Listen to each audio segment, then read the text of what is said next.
Good morning বন্ধুরা, অনুষ্ঠানের নতুন ব্লগে তোমাদের সবাইকে স্বাগত। আমার বাড়ি এসে একটু ঘুমাচ্ছিলাম, ভাবছি একটু বেশিক্ষণ ঘুমাবো, কিন্তু দাদার ছেলে মেয়ে সে দিচ্ছে না, 10 বার পিছি পিছি করে ডাকছে। এই যে ছেলে ঘুমাচ্ছে। আজকে পুজো আছে বাড়িতে। তোরা কই? জানলায় আয়, জানলাতে আয়। 4 বার ডাকতে আসছিস না? দুজন 4 বার ডাকতে আসছে আমাকে। সকালে সে 6টার সময় একবার এসেছিলিস, ঘুম ঠুম নেই। এত সকাল সকাল কেন উঠেছিস? ফুল পাহারা। আর তুই উঠেছিস কেন? পুজোর সময় কী হয় বলো তো, সমস্ত গাছের ফুলগুলো লোকে এসে তুলে নিয়ে চলে যায়। তাই মহারানী সকাল 4টের সময় উঠে পড়েছে ফুল পাহারা দিতে। ফুল পেড়েও নিয়েছে উনি। আর এই কদিন ধরে মেদিনীপুরে এত বৃষ্টি হয়েছে যে সমস্ত জামা কাপড় বারান্দায় ভরে গেছে। তাই আমি আর দাদার মেয়ে মিলে কি করছি, যে ভেজা জামা কাপড়গুলো নিচে নিয়ে যাব, আর যেগুলো শুকনো হয়ে গেছে ওগুলো গুছিয়ে নেব। তাই ওকে বলছি যে হাতে হাতে করে দে। ও একদম দুষ্টু, ওইসবের কোনো ধান্দা নেই। আমি ভেজা জামা কাপড়গুলো নিচে রোদ্রুতে দিতে গিয়েছিলাম, এসে দেখি দুজনে মিলে বেডটাকে পুরো আলু মাখা করে দিয়েছে। তো চলো, কিছু করার নেই, এখন বেডটা সুন্দর করে গুছিয়ে নেওয়ার পালা। আজকে ভিডিওটা বেশ সকাল সকাল খুশি মনেই স্টার্ট করেছিলাম। আমার ছেলে এত দুষ্টু, তাই বাড়ি এলে আমি কোনো রান্নাবান্না বা কোনো কাজে হাত দিই না, বা কোনো ভিডিও করি না, কারণ ওকে নিয়ে ব্যস্ত থাকতে হয়। প্রচুর পুকুর মেদিনীপুরে, তো ভয় লাগে সেই কারণে। সে বাড়িতে বিশ্বকর্মা পুজো, তাই বাড়িতে আজকে নিরামিষ রান্না হবে। আর আমার নিরামিষ রান্না করতে না খুব ভালো লাগে, তাই বললাম মা আমি আজকে রান্না করব। কিন্তু ওই রান্না করতে গিয়ে যে এত বড় বিপদ আমার আসছিল, যে ভগবান ছিল বলে উদ্ধার পেয়েছে। পেট গুছিয়ে নিচে এসে দেখি দাদার মেয়ে এই জামাটা আজকে পরবে বায়না ধরেছে। এই জামাটা এককালে আমার ছিল, কিন্তু এখন আমি ওকে দিয়ে দিয়েছি, ও নাকি পুজোতে এটাই পরবে। তো বাচ্চারা খেলাধুলো করছে দেখেই আমি গেলাম সবজি কাটতে, যেহেতু অনেকে খাবে, তাই ভাবলাম তাড়াতাড়ি রান্না কমপ্লিট করে পুজোর ওখানে যাব। আমি এখানে রান্না বসিয়ে দিয়েছি, বৌদিও ওখানে পুজোর প্রসাদের জন্য লুচি সুজি রেডি করে ফেলছে। বাচ্চারা ওখানে খেলছে দেখেই এলাম। আমার পুরো রান্না কমপ্লিট হয়ে গেছে। এরপর আমি আমার ছেলেকে খুঁজতে গেছি। আমি দাদার ছেলে মেয়েকে গিয়ে জিজ্ঞাসা করছি, এই শ্রিয়ান কোথায় রে? ওরা বললো ও তো ঘরে গেছে। শুনেই আমি সঙ্গে সঙ্গে শ্রিয়ান করে চিৎকার করেছি।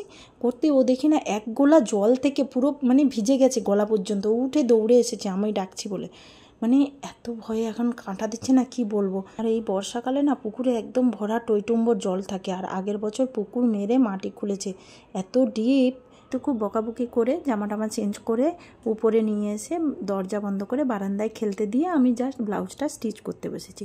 ও বেচারা করুণ মুখ নিয়ে আমার কাছে 2-3 বার আসছে, আর বোঝাতে চাইছে যে নিচে সবাই খেলছে, আমি উপরে কেন। তো আমি ওকে বললাম, তুই কি নিচে যেতে চাইছিস? ও বলছে হ্যাঁ। তো তুই কিছু দুষ্টুমি করবি না? না বললো বলে আমি বাবাকে বললাম, বাবা দেখো শ্রিয়ান নিচে যাচ্ছে, তুমি ওকে একটু খেয়াল করো। 1 মিনিটও হয়নি, খেলতে খেলতে সেই গিয়ে পুকুরে ঝাঁপ মেরেছে। বাবা বলছে ও জলে পড়ে গেছে। আমি জামাটা পরে নিচে নামতে নামতে বৌদি দৌড়ে গিয়ে ওকে টেনে তুলেছে। ও পুরো ডুবে গিয়েছিল, ওকে দেখাই যাচ্ছিল না, হাতটা শুধু করছিল। বৌদি টেনে তুলেছে, ও অনেক জলও খেয়ে নিয়েছে। কি বলবো, ভগবান ছিল বলে আমাকে সেই টাইমে উদ্ধার দিয়েছে। তারপর তো আমরা সবাই মিলে খুব বকাবকি দিয়েছি, কিন্তু বকাবকি দিলে কী হবে, ও তো শুনতেই চায় না, ও তো গ্রাহ্যই করে না। তো যাই হোক, তারপর থেকে আমি ওকে একদম কাছছাড়া করছি না। আমরা সবাই মিলে এখন রেডি হয়ে দোকানে পুজোর ওখানে যাচ্ছি। দেখো সেকেন্ড টাইম এই পুকুরটাতে ও পড়ে গিয়েছিল। এটাও খুব গভীর, 2জন মানুষের মতো জল আছে এই পুকুরটাতে। তো যাই হোক, আমরা সবাই মিলে বেরিয়ে যাচ্ছি। বৌদি তো যাচ্ছে না, যেহেতু অনেকে খাওয়া দাওয়া করবে আর এক এক করে খেতে আসছে। ওরা এলে তো খাওয়া দাওয়া দিতে হবে, তাই বৌদি যেতে পারলো না। আর দেখো যাওয়ার পথে এই রাস্তাটা পুরো জলে ডুবে গেছে। আর এই রাস্তাটার পাশেই কিন্তু পুকুর, কেউ যদি একটু মিস করে একদম ডাইরেক্ট পুকুরে গিয়ে নেমে যাবে। যদিও মেদিনীপুরের বেশিরভাগ ছেলে মেয়ে বা বড় লোকেরা সাঁতার জানে, কারণ এটা ম্যান্ডেটারি। এখানকার যেহেতু পুকুর এত, তাই সবাই সাঁতারটা শিখিয়ে নেয় বাচ্চাকে। আমার ছেলেকেও আমি অনেকবার চেষ্টা করছি সাঁতার শেখানো, কিন্তু ও পারছে না। আমরা প্রায় দাদার দোকানের কাছাকাছি চলে এসেছি। দাদার লরিও দেখা যাচ্ছে, সাজিয়েছে পুজোর জন্য। তোমরা হয়তো মিলনকে অনেকেই চিনতে পারো, এর শ্যাট গৌতম নামে ইউটিউব আর ফেসবুকে চ্যানেল আছে। ফেসবুকের চ্যানেলটা ভালোই পপুলার। তোমরা আসার পথে মায়ের হাতে আর বৌদির হাতে হয়তো 2 বড় বড় বালতি লক্ষ্য করেছো কিনা জানি না, একটাতে সুজি আর একটাতে লুচি আছে। তো দাদার দোকানে চলে এসেছি, আর এখানে এক মুহূর্ত আমার ছেলে বসছে না। সেই যে পুজোর দেখো এখানে কলা আছে, ওই কলাগুলো ও তখন থেকে খাবে আর খেয়েও ছেড়েছে। কিছুক্ষণ থাকার পর আমি আর পাচ্ছিলাম না, ও এত ঝামেলা করছিল। দাদার গাড়ি পুজো হওয়ার পরে আমরা বাড়ি চলে আসি। এই প্রসাদ কাটা বা প্রসাদ দেওয়াতে কিছুতেই আমি হেল্প করতে পারিনি। মা আর বৌদি ছিল, সব প্রসাদগুলো কাটাকাটি করেছে।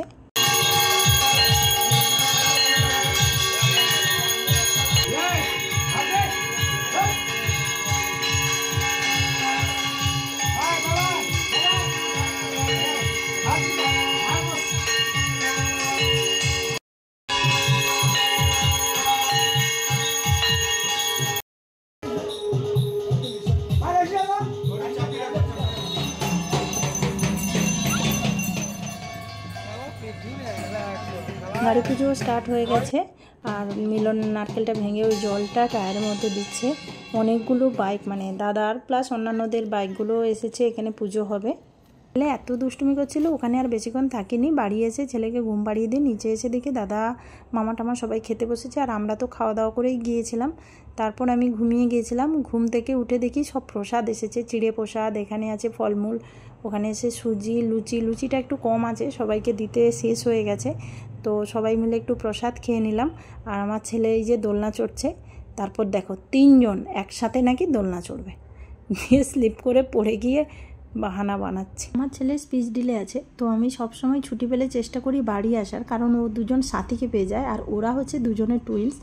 আর বলতে বলতে আমরা রাতে ডিনার করতে বসে গেছি। এখন সবাই ডিনার শেষ করে রাতে সবাই ঘুমিয়ে পড়ি।